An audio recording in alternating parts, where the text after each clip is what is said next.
A House for Mouse by Gabby Dornay and Alex Barrett. Long, long ago lived a little gray mouse who decided one day it was time to move house. Farewell, house. I was born in this tree.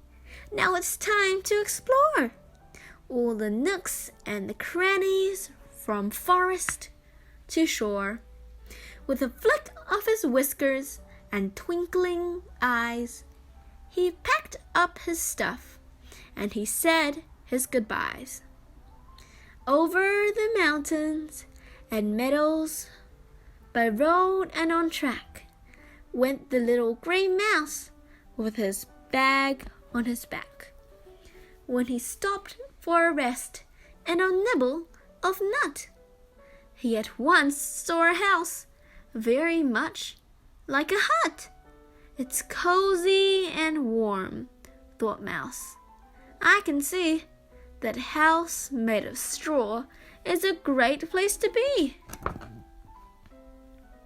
Until all of a sudden there came a loud cough, and before Mouse could move, the whole roof had blown off. Straw is too dry, thought the Mouse. So are sticks. Perhaps what I need is a house made of bricks. Over mountains and meadows, by road and on track, went the gray little mouse with his bag on his back. While he paused for a moment to chew on a flower, he looked up at a house that was more like a tower. Just imagine the view, thought the little gray mouse. I will find at the top of this very tall house. Though he searched high and low and walked all around, the door to this house was nowhere to be found. No way in, thought the mouse. That is not very good. I had better keep house hunting here in the wood. As he walked through the trees, he could smell something nice, rather sweet, like a cake made of sugar and spice. Perhaps it's tea time, thought the little gray mouse, as he followed his nose to a gingerbread house. It was covered in icing and dotted with sweets. There was chocolate piping and all sorts of treats. But a house made of candy is one giant snack. And when a mouse had a mouthful, it started to crack. Just imagine the mess it would make in the rain, thought the mouse as he started his journey again. When he next stopped to rest, sitting down on a root, he discovered a house that looked just like a boot. A room in a shoe, cried the little gray mouse. I feel sure that a shoe makes a wonderful house. Then he peeped through a window and saw all the toys. There were so many children, and oh, what a noise! Maybe not, thought the mouse. It is ever so small. There's no room for me. There's no room at all. I think pairs are ideal when it comes to a shoe, because one may be fun, but there's more room in two.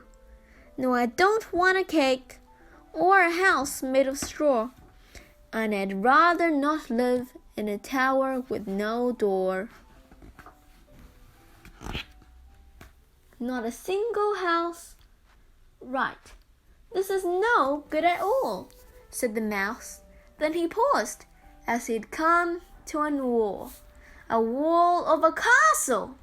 Could this be the place? Oh, the building was perfect. It had so much space.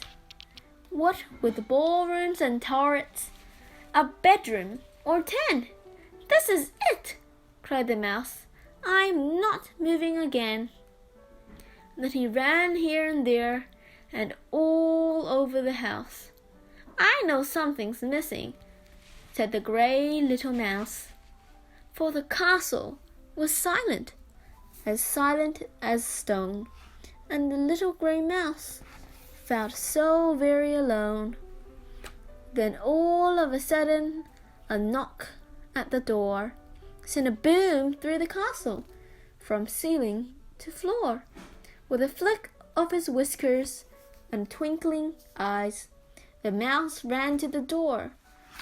And then what a surprise! Cried his friends. We're here, and you can see that this castle of yours is the best place to be. So they feasted and danced and filled it with laughter. My house, cried the mouse, will be home ever after. For as far as you move, and whenever you roam, it is family and friends that turn house to a home. The end.